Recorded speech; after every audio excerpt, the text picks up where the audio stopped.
ताई काही उपयोग नाही हो तुझा. अगो रमेश वटणीवर आणाव्यास ना गेली होतीस तू आणि माधवाने तुलाच आणले वटणीवर.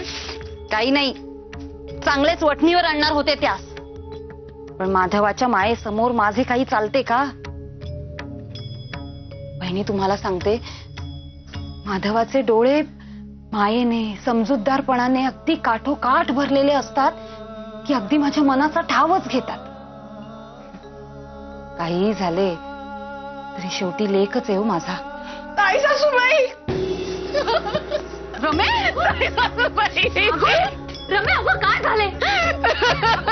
अगं रडायला काय झाले तू? थोरल्या मालकांची तब्येत बिघडली. काय? वयात तार आली. धाकल्या मालकांनी बिगी बिगी आवरायला सांगितलंय. सगळ्यांनी निघायचं लगेच कर विरास.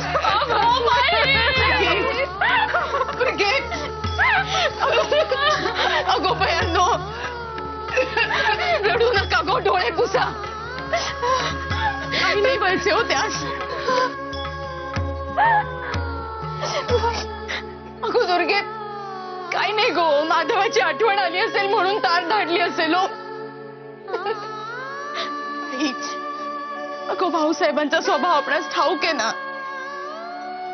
मागे नव्हत्या का अर्ध्या वाटेतच बग्या वळवल्या. काही नाही होणार त्यांना. देव आहे हो पाठीराखा. अगो इतक्या लोकांचे भले केले त्यांनी, एवढे पुण्य आहे गाठीशी.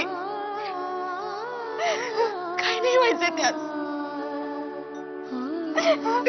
डोळे पुस बरे, डोळे पुस. दुर्गे चल आवरायला घेऊया.